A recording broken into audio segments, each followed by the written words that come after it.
많은 선생님들이 방문간호센터 창업이라는 새로운 길을 생각하면서 간호사 면허만 있으면 바로 창업이 가능할까요? 꼭 방문 요양과 같이 해야 하나요? 이런 질문들을 많이 하시곤 합니다. 오늘 이 영상에서는 이런 궁금증부터 해서 하나씩 방문 간호에 대해서 천천히 풀어드리고 선생님들의 성공적인 창업을 위한 그 이후에 창업 이후에 대한 내용들까지 해서 든든한 동반자가 될 수 있는 그런 내용들을 알려드리려고 합니다. 우리나라는 이미 초고령 사회에 접어들었죠. 노인 장기양보험 수급자는 20년 약 86만 명에서 26년도에는 120만 명대로 빠르게 증가하고 있습니다. 이런 변화는 방문 간호 서비스를 포함한 재가 서비스 시장의 성장 잠재력이 굉장히 크다는 것을 의미합니다. 더불어서 정부의 노인 돌봄 정책 또한 기존의 시설 중심에서 벗어나서 어르신들이 살던 곳에서 필요한 서비스를 끝까지 받을 수 있도록 하는 재가 및 지역사회 통합 돌봄을 강조하는 추세입니다. 특히 여러 재가 서비스를 함께 제공하는 통합 재가 서비스를 적극적으로 만들어 나가고 권장하고 있다는 점은 우리 방문 간호 내용에 있어서도 주목할 만합니다. 이런 사회적 정책적 흐름 속에서 방문 간호센터 창업 같은 경우에는 간호사 선생님들의 풍부한 임상 경험 그리고 전문 지식을 가장 잘 발휘할 수 있는 매력적인 분야가 아닐 수 없습니다. 그러나 방문 간호 장점만 있을까요? 오늘 영상에는 방문간호센터 창업을 준비하시는 간호사 선생님들께서 첫걸음을 내딛는 순간부터 센터를 안정적으로 운영하고 성장시켜 나가는 전 과정에 대한 내용을 모두 담았습니다. 최신 법규와 정책, 시장 동향을 반영해서 가장 현실적이고 실질적인 도움을 드릴 수 있도록 구성하였으니까 커피 한잔 하시면서 편안한 마음으로 함께 해주시면 감사하겠습니다. 그리고 제가 말로 다 못하는 부분들은 스크린샷 하셔가지고 멈춰놓고 보시면 좋을 것 같아요. 방문간호센터 창업은 단순히 사업체 하나를 만드는 것이 아니죠. 전문적인 간호 서비스를 제공하는 기관을 설립하는 과정입니다. 따라서 법적 요건부터 시설, 인력, 서류 준비까지 꼼꼼하게 챙겨야 될 사항들이 많습니다. 방문간호는 노인정경보험법에 따른 재가급여의 한 종류로 정의됩니다. 구체적으로는 의사, 한의사 또는 치과의사의 지시에 따라서 간호사, 간호조무사, 치과위생사들이 수급자의 가정을 직접 방문해서 간호, 진료의 보조, 요양에 대한 상담 그리고 구강위생 등을 제공하는 서비스라고 보시면 되는데요. 이용 대상자는 노인장경보험법 제15조에 따른 수급자라고 생각하시면 되고요. 제공 서비스 내용은 의사 등의 방문 간호지시서에 따른 간호, 진료보조, 구강위생 서비스 외에도 다양한 예방관리적 간호행위가 모두 포함됩니다. 예를 들어서 건강상태 확인, 활력 징후, 혈당 측정 이런 내용들은 아주 기본이고요. 인지력 평가 같은 기본 관리부터 통증 관리, 식이 관리, 감염 관리, 구강 투약에 관한 그 교육 상담, 그리고 관절 오그라듦에 대한 예방, 근력 강화, 운동 기능 향상과 같은 신체 훈련 굉장히 많죠. 그리고 의료기관 진료 의뢰나 다른 장기관기관 연계 이런 부분들까지 전체적으로 어르신들에 대한 기본적인 모든 내용들을 의료에 대한 부분들은 거의 다 포괄하고 있다 이렇게 생각을 하시면 좋을 것 같습니다. 여기서 가장 중요한 점 하나는 방문간호 서비스가 반드시 의사, 한의사 또는 치과의사의 지시서에 따라서 제공을 해야 한다는 점입니다. 이거는 방문간호센터가 독자적으로 서비스를 결정하고 제공하는 게 아니고 의료기관과의 긴밀한 협력이 필수적임을 의미합니다. 따라서 창업 준비 단계부터 지역 내 병의원과의 관계를 설정을 하시고 계속 찾아다니시고 확인하시고 협력 방안을 모색하는 것이 매우 중요합니다.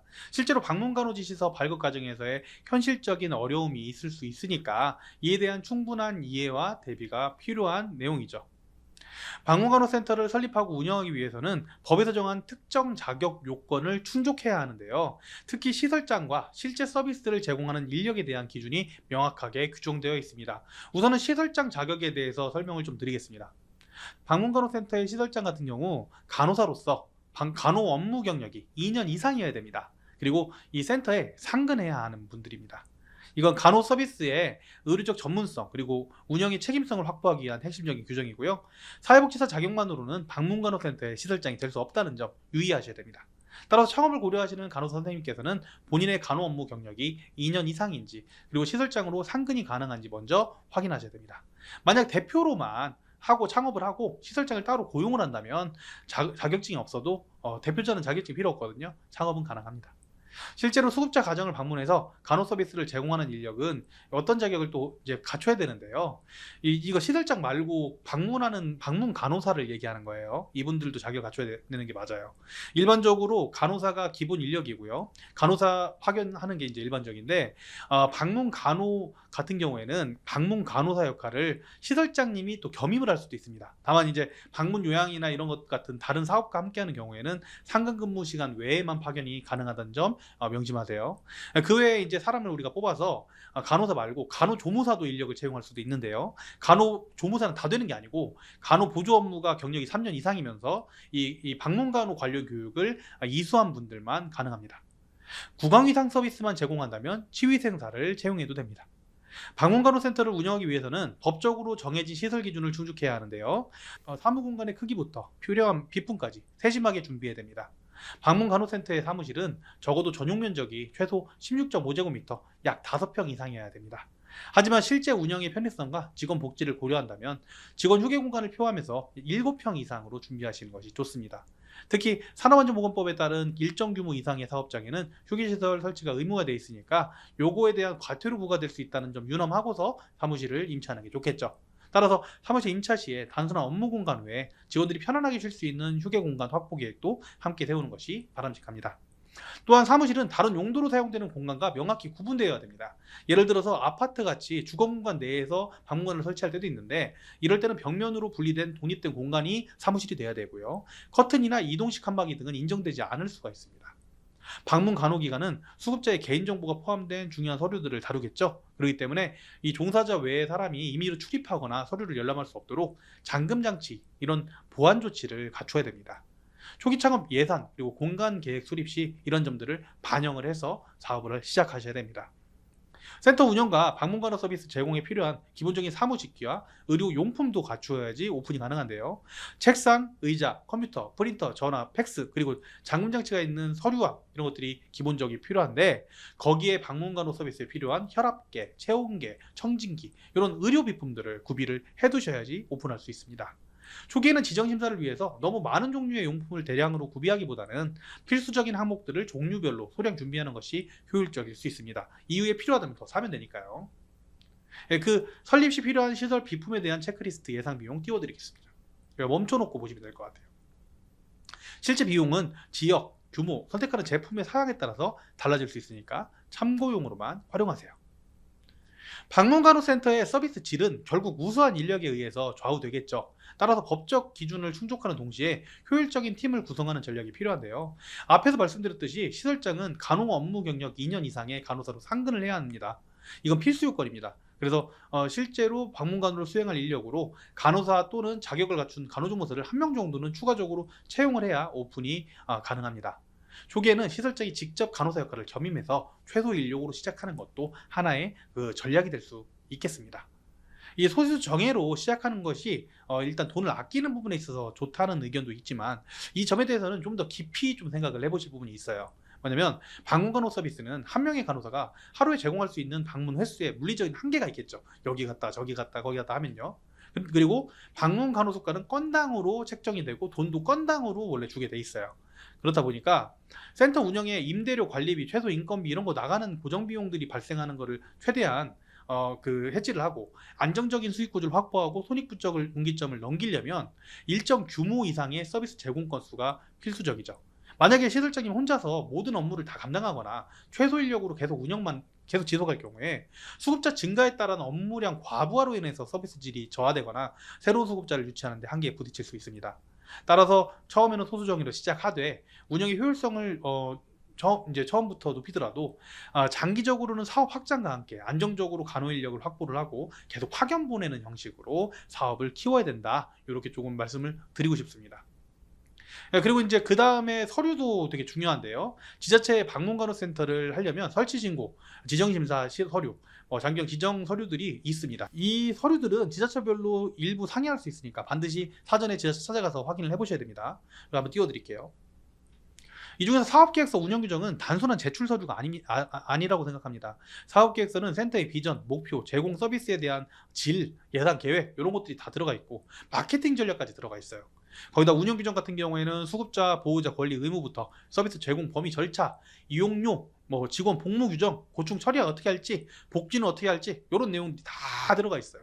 그렇기 때문에 이런 내용들을 잘 만들어 둔다면 앞으로 6년, 7년, 10년 계속 서비스하는데 도움이 되겠죠. 일반적으로 설립을 위한 행정 절차는 이렇게 됩니다. 첫 번째는 이제 지자 자체에 가서 오픈을 해도 되느냐, 어떠냐, 뭐 이렇게 상담을 한번 해보셔야 되고요. 그렇게 해야지 지자체마다 세부적인 요구사항이 있으니까 사전 문의를 해야 되겠죠.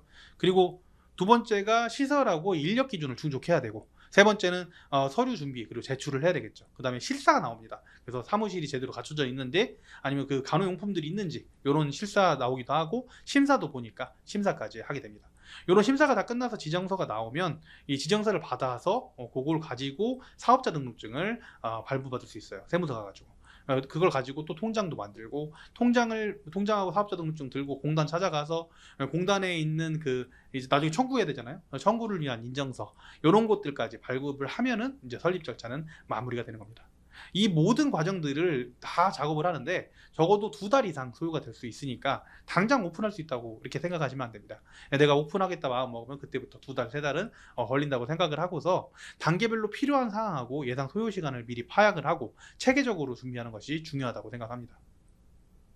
이 부분 같은 경우에는 제가 표로 계속 띄워드리죠. 이 표를 통해서 복잡하게 느껴질 수 있는 행정 절차를 단계별로 이행을 하고, 그 다음에 서류를 미리 준비하시는 그런 부분들을 하는데 도움이 되시기를 바라겠습니다. 그리고 이제 되게 중요한 내용 이제 이어서 가겠습니다. 초기 창업 비용하고 자금 조달 이런 것들이 필요하겠죠. 방문간호 창업에는 어느 정도 초기 비용이 필요할까요? 정확한 비용은 지역, 사무실 규모, 인테리어 수준, 구비하는 비품의 종류와 등급 이런 거에 따라서 달라질 수가 있지만 주요 항목별로 이 부분들을 제시를 좀 해보겠습니다. 방문간호센터 창업 시에 발생하는 주요 초기 비용 같은 경우에는 일반적으로 이렇습니다. 방문간호센터는 사무실 공간이 필요하다고 그랬죠. 예, 그러면 그 공간에 대한 뭐 보증금 필요하고요. 거기에 사무기기 한 500만 원 정도는 투자를 해야 될 거고, 인테리어 하는데 한 500만 원 정도, 간판 외부 검사가 한 50에서 200만 원 정도, 마케팅 비용이 한 200만 원 정도, 기타 비용으로 한 50만 원 정도, 이렇게 하면 1,400, 1,500 정도는 기본으로 들어가고, 사무실 보증금 포함하면 통상 한 3천만 원에서 5천만 원 정도가 소요될 수 있습니다. 다만 이제 전문적인 의료용품 구비, 특화 프로그램 도입들에 따라서 추가 비용이 발생될 수 있음을 감안하셔야 됩니다. 방문간호 초기 창업 비용도 항목별로 제가 상세하게 나누어서 예시로 제시한 표를 드리겠습니다. 이것도 멈춰놓고 한번 보시면 될 것 같고요. 실제 비용은 상황에 따라서 크게 달라질 수 있고, 예산의 그 계획 시에 참고 자료로만 활용을 하시면 좋을 것 같아요. 이 표를 통해서 창업에 필요한 자금 규모를 대략적으로 파악을 하시고 각 항목별 예산을 세우는데 도움이 되시기를 바라겠습니다. 간과하기 쉬운 초기 운영자금이나 행정비용까지 고려를 해서 전체적인 자금 계획을 수립을 하시는 게 굉장히 중요할 거예요. 그래서 비용을 검토를 하면서 불필요한 지출은 줄이고 서비스 질 향상과 직결되는 필수적인 부분에는 과감히 투자하는, 예를 들어 마케팅 같은 경우에 투자하는 그런 전략이 필요합니다. 그리고 이제 그 다음에는 방문 요양센터와 방문간호센터 차이점과 운영 전략에 대해서 좀 잠깐 말씀드리겠습니다. 제가 노인복지 서비스 분야에는 다양한 종류의 센터들이 있습니다. 그 중에서도 예비 창업자분들이 종종 혼동하거나 비교하게 되는 것이 방문요양센터, 방문간호센터인데요. 두 센터는 대상 어르신들에게 직접 찾아가서 서비스를 제공한다는 공통점은 있지만 서비스 내용과 목적, 제공 인력에 명확한 차이가 있습니다. 이러한 차이점을 명확하게 이해하는 것은 성공적인 센터를 운영하는 데 도움이 되겠죠. 방문요양센터, 방문간호센터의 가장 큰 차이점은 제공하는 서비스의 핵심 내용과 주요 대상자에 있습니다. 방문요양 서비스는 주로 요양보호사가 수급자의 가정을 방문해서 신체활동, 가사활동, 그 다음에 일상생활 지원과 같은 생활 중심의 돌봄 서비스를 제공합니다. 정서지원, 의사소통들도 도움을 드릴 수 있습니다. 대상자는 주로 일상생활에 수행이 어려운 어르신들이겠죠.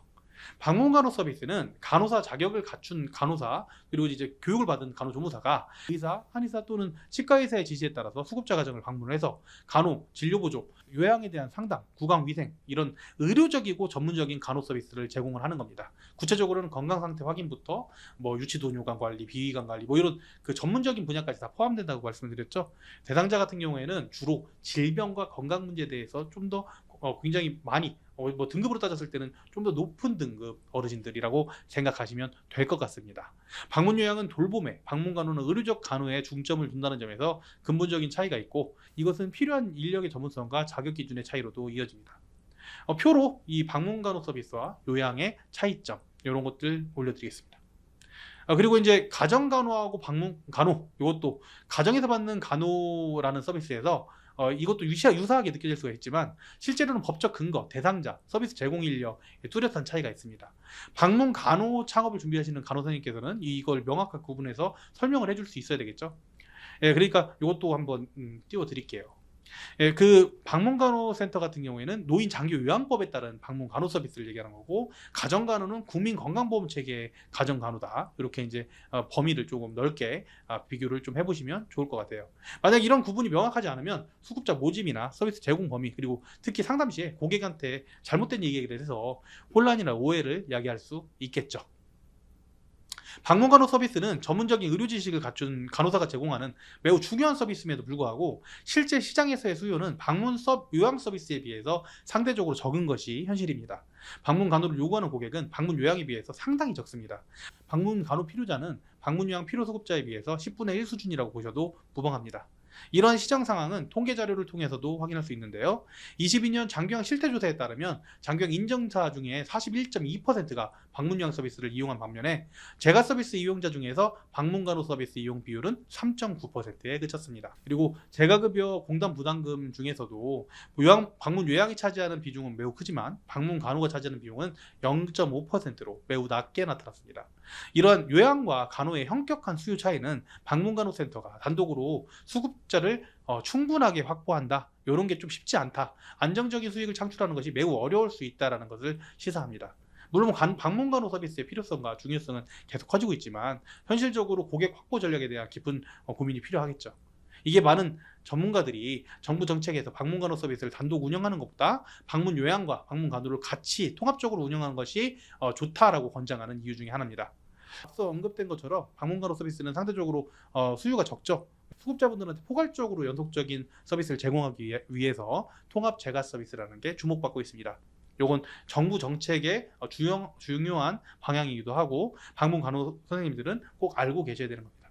통합 재가 서비스 같은 경우에는 장기기관에서 수급자의 욕구, 기능 상태에 따라서 여러 종류, 주간보, 방문 요양, 방문 목욕, 방문 간호, 이런 것들을 간호사, 사회복지사, 물리치료사, 요양보호사, 전문 인력이 팀을 이루어서 복합적으로 제공하는 것을 의미하는데, 수급자는 한 번의 계약만으로도 자신이 살던 집에서 편리하게 맞춤형 서비스를 원스톱으로 이용할 수 있다는 장점이 있습니다.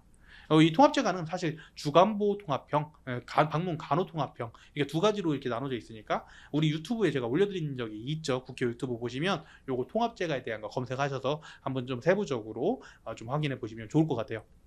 정부는 이런 통합재가 서비스 제공 기간을 적극적으로 육성을 하고 있고, 다양한 정책적 지원 그리고 수가 가산 인센티브를 한정적으로, 한시적이긴 하지만 제공을 하고 있습니다.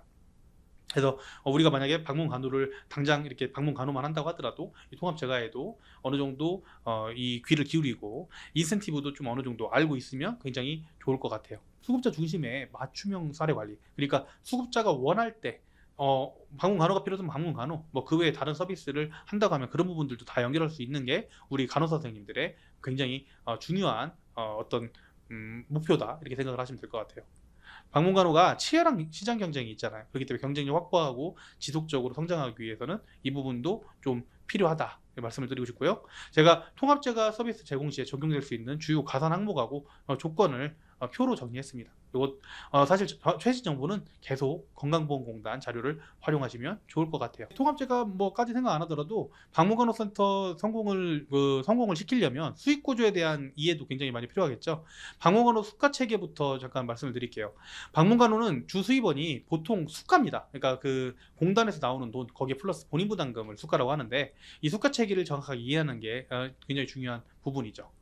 25년도 방문 간호 수가 같은 경우에 서비스 제공에 따라서 차등해서 적용이 되는데 시간마다 조금씩 다르고요. 수급자 본인이 일반적으로 부담하는 금액은 15% 정도 됩니다. 다만 수급자의 소득 수준에 따라서 본인 부담 감경되는 분들은 9%, 6%를 부담하거나 기초생활수급자는 0% 본인 부담이 될 수가 있습니다. 예. 그리고 이제 이 가산 금액도 있는데요. 예를 들어서 뭐 특정 조건, 심야 가산도 있고요. 휴일 가산, 그다음에 유급 휴일 가산도 있습니다. 이런 그 가산 수가 같은 경우에는 간호사의 근무 스케줄에 따라서 인건비 책정을 할 때 함께 고려를 해 주셔야 됩니다. 그리고 이게 건건별로 이제 금액이 나가는 거죠. 그리고 이제 건건별로 그 한도가 없느냐? 한도가 있습니다. 소급자는 개인별 장기형 그 등급에 따라서 정해져 있는 월 한도액 내에서 재가 급여를 뭐 방문 요양, 목욕, 뭐 간호, 주간보호, 단기보호 이렇게 포괄적으로 선택해서 함께 이용을 할 수 있습니다. 그래서 예를 들어서 25년 기준 1등급 소급자의 월 한도액은 230만 원 정도 되고 3등급은 한 150만 원 가까이 됩니다.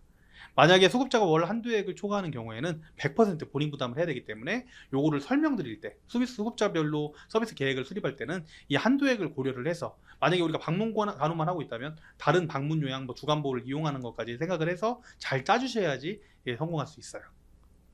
이 부분도 이제 표로 정리를 해서 수가 정보나 이런 부분들 계산할 수 있게끔 본인 부담금 계산을 해드렸습니다.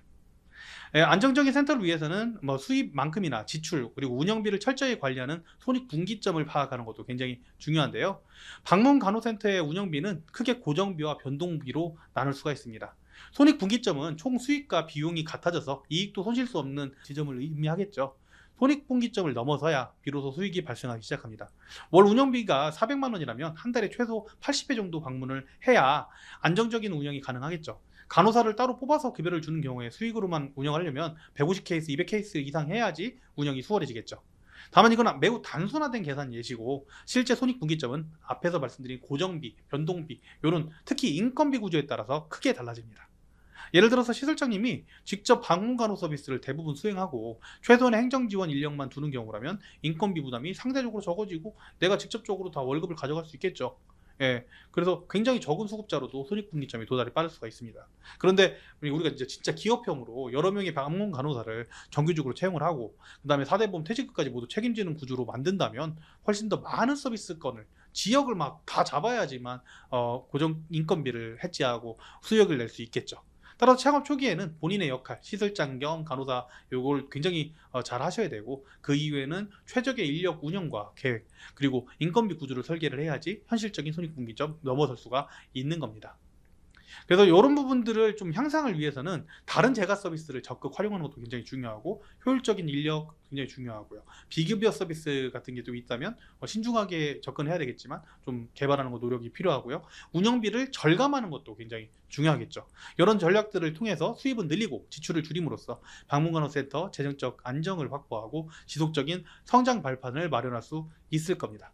우수한 방문간호 서비스 제공할 준비가 되셨다면 그 다음 과제는 잠재적 수급자 그리고 그 가족들에게 우리 센터를 알리고 선택받도록 하는 것이겠죠. 이를 위해서는 효과적인 마케팅 전략 그리고 다른 센터와 차별화할 수 있는 특화 전략이 필수적일 겁니다. 앞에서 말씀드렸던 것처럼 우리나라 고령화 속도는 매우 빠르고 수요는 계속 늘고 있죠. 근데 이 재가 서비스 시장 전체의 성장 잠재력이 큽니다. 그렇지만 방문 간호 서비스가 차지하는 비중이 아주 낮기 때문에 이런 부분들을 잘 활용하시고 특화를 하시고 실질적으로 더 보여줄 수 있는 부분들이 있어야지만 이 성장 가능성이 커진다, 이렇게 생각하실 수 있어요. 방문간호 시장의 경쟁 환경은 지역에 따라서 다 다를 수 있는데 일반적으로는 대부분 많은 분들이 이미 시장에 진입해 있고요. 그래서 다른 기관들과 경쟁을 할 수밖에 없게 됩니다. 이미 해당 지역에서 운영 중인 다른 방문간호 센터들, 방문요양 주간보호 같은 방문간호 서비스를 제공하는 대형 통합센터들, 일부 병원에서 운영하는 가족간호 서비스하고도 경쟁을 할 수밖에 없잖아요. 이런 경쟁 환경 속에서 신규 방문간호센터가 성공적으로 자리 잡기 위해서는 명확한 고객 타겟을 하고 고객을 설정하고 차별화된 서비스 그리고 효과적인 마케팅을 해야 한다는 게 당연한 겁니다. 그래서 우리 센터만이 제공할 수 있는 고유한 가치, 예를 들어서 만성질환 어르신을 위한 전문적인 건강관리 프로그램을 내가 집중하겠다, 아니면 뭐 수술 이후에 퇴원 어르신들의 빠른 회복을 위한 맞춤형 재활 강화를 하겠다, 나는 치매 어르신들과 가족을 위한 통합적 지지 시스템을 만들겠다, 이런 구체적이고 전문적인 가치를 설정을 해두고 요걸 잠재 고객에게 딱 타겟을 해가지고 적극적으로 알리셔야 된다고 생각을 합니다. 그리고 이제 이것만 있느냐? 아닙니다. 방문 간호만 잘하면 안 돼요. 지역사회 네트워크 구축을 활용해서 병원하고 좋은 잘하는 병원 의원들 연계를 해야 되고, 특히 퇴원하는 환자 중에 지속적인 간호가 필요한 경우가 많으니까 등급 낼 수 있으면 등급을 내서 할 수 있게끔 하고, 그리고 이제 병원이나 이런 부분들 말고도 뭐 그 외에 어르신들한테 도움되는 거라면 뭐든지 해야 됩니다. 뭐 보건소라든지 주민센터라든지 건강관리사업, 뭐 아니면 지자체 뭐 사업들, 요런 곳들까지 다 연계를 해야지 실제로 우리 방문간호센터가 굉장히 좋은 곳이다. 그리고 우리 원장님이 굉장히 좋은 사람이다. 요런 것들 굉장히 알 수가 있을 거고요. 노인복지관, 경로당 이런 데에서 계속적으로 수급자 발굴을 또 해주셔야 돼요. 이런 활동들은 누가 하는 거예요? 대표님이 직접적으로 해야 되는 거고요.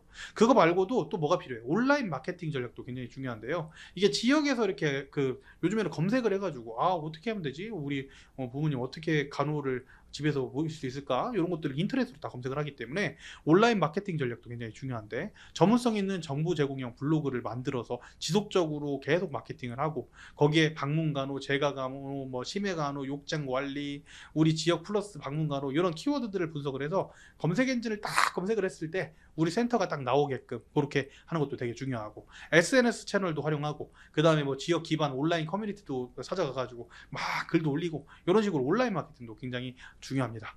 오프라인 마케팅 홍보 활동에서는 방문 간호 자체가 뭔지를 모르는 분들도 있으니까 뭐 간호에 대한 센터 설명회, 그리고 건강 강좌 뭐 이런 것들을 할 때 우리 센터 이런 게 있다, 방문 간호라는 게 있다, 어르신 대상으로 해가지고 센터를 소개하고 뭐 무료 상담이나 건강 강좌를 뭐 개최해서 직접적인 만남의 기회를 뭐 가지고 홍보물 제작하고 배포하고 지역사회 행사 참여하고, 진짜 할 게 너무 많아요. 이런 마케팅들 굉장히 많이 하셔야 되는 거 중요한데요.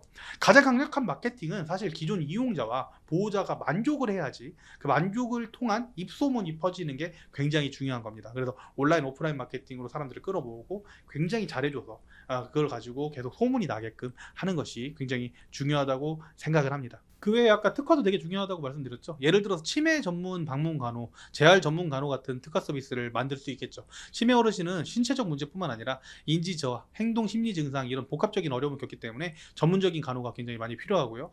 뇌졸중, 골절, 수술 등으로 인해서 기능 저하를 겪는 어르신들 대상으로 하는 지속적인 재활 간호, 이런 것들을 잘한다고 하면 굉장히 도움이 될 수 있을 것 같아요.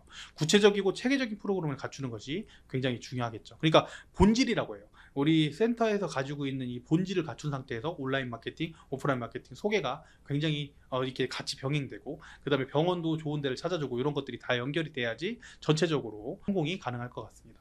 마지막으로 방문간호센터를 성공으로 설립하고 초기 수급자를 확보하는 것도 중요하지만, 장기적으로 지속 가능한 성장을 이루기 위해서는 체계적인 운영관리 시스템을 갖추고 발생하는 것도 굉장히 중요한데요. 좋은 사람을 채용하고 교육하고 뭐 우수 인력 채용하고 이런 것들도 굉장히 중요하잖아요. 이때는 하나만 보시면 됩니다. 뭐 하나 보시면 되냐? 인성. 인성은 진짜 어르신들을 돌보는 이 사업이기 때문에 좋은 사람을 뽑을 때 인성을 보고 뽑는다면 일반적으로 교육이나 이런 부분들은 충분히 따라올 수 있다고 봐요. 근데 하나가 더 있어야 되죠. 인성, 그다음 열정. 그래서 최대한 이 업무나 이런 부분들을 배우려고 하는 그 열정이 있는 인성이 좋은 간호사 선생님들, 이런 선생님들을 추가 한 번에 많은 사람 뽑을 것도 없잖아요. 이렇게 추가를 하고 그 분들이 자꾸 우리 대표님이 직접적으로 하는 그 서비스를 복사할 수만 있다면 정말 성공할 수 있을 거라고 생각합니다. 그 외에 나머지 뭐 급여 제공 계획이나 이런 부분들에 대한 부분들도 되게 중요하지만, 오늘은 여기까지 이제 설명을 드리면 될 것 같고요. 운영은 너무 걱정하지 마세요. 운영은 뭐 행정적인 운영, 뭐 평가 뭐 이런 것들은 오픈 다 하고 나서 그 다음에 공부를 하셔도 괜찮습니다. 그 외에 이제 뭐 수급자 상담이나 이런 부분들 공부는 조금 하셔야 되겠지만, 분명히 앞에 있는 과정들 이해를 하시고 방문간호 창업을 하시면 성공하실 수 있을 거라고 생각을 합니다. 도움이 되셨는지 모르겠네요. 오늘 영상이 굉장히 길었는데요. 끝까지 봐주셔서 정말 감사드립니다.